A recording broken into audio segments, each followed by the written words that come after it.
Swimming Pool Ideas, written by Owen Jones, narrated by Robert Sebastian Cooper, published by Megan Publishing Services. Copyright Owen Jones 2019.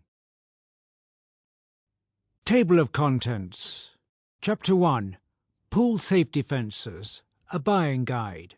Chapter 2. Landscaping for a Pool. Chapter 3. Popular Water Activities for the Backyard. Chapter 4. Pros and Cons of Chlorine. Chapter 5. Swimming Pool Bars. Chapter 6. The Swimming Pool. Chapter 7. Swimming Pool Accessories for Above-Ground Pools. Chapter 8. Swimming Pool Heaters. Chapter 9. Diving in its different forms. Chapter 10. Swimming Pool Covers. Chapter 11. Swimming Pool Safety. Chapter 12. Underwater Digital Cameras. Chapter 13. The Science of Swimming. Chapter 14. Styles of Garden Furniture. Chapter 15. Why you ought to install a pool alarm. Chapter 16. Swimming laps at home and in the pool. Chapter 17. Swimming accessories. Pool Safety Fences, a Buying Guide.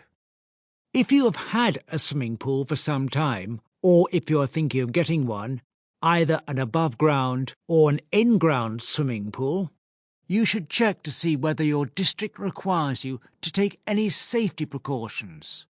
For example, some states in America call for the erection of a swimming pool safety fence by law. Others are about to introduce such a law, and others are thinking of requiring a pool alarm as well. However, it is not all one-sided. There are also advantages to the owner of the pool of installing a pool safety fence. The main benefit of such a fence is safety. If you have young children or grandchildren, you do not always have the time to supervise them playing in the pool. So a fence is a way of allowing the kids to play in the garden while excluding them from the dangerous pool. Kids can be scallywags. All adults know that, even if some parents think that their own children are not. You can bet your bottom dollar that someone else thinks they are. Our children know that they have to behave in front of us, but what happens when they know that we are not watching? You know, you were a kid yourself once. I climbed the fence into a municipal outdoor pool more than once when I was a teenager, and usually after a few beers. The fact is that if you have an unprotected pool, there's a good chance the local kids will use it whilst you're away. And these days, that means negligence on behalf of the pool owner. Whether that is right or wrong, it is like that. And if someone were to drown in your pool, you would be in big trouble unless you could establish that you took reasonable measures to prevent unauthorized access to your pool. A security pool fence is just about the cheapest way of doing that, although fences can be easily scaled, as I full well know. However, having a fence shows that you've considered the issue and that you've tried to deter intruders. There are quite a few acceptable styles of pool fencing, but it might vary from district to district, so it is first worth checking whether there are any local minimum standards in force in your region.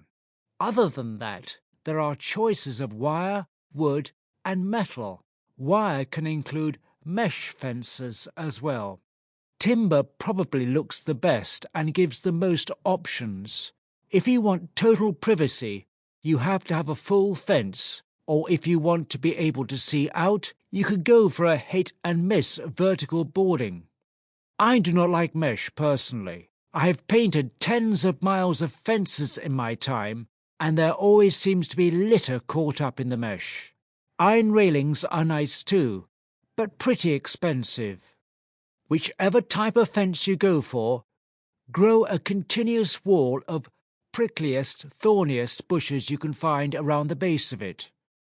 Pyracanthus are good, and the berries attract birds. Wild birds, that is. Let them grow to 3 or 4 feet high, and the Sample complete. Ready to continue?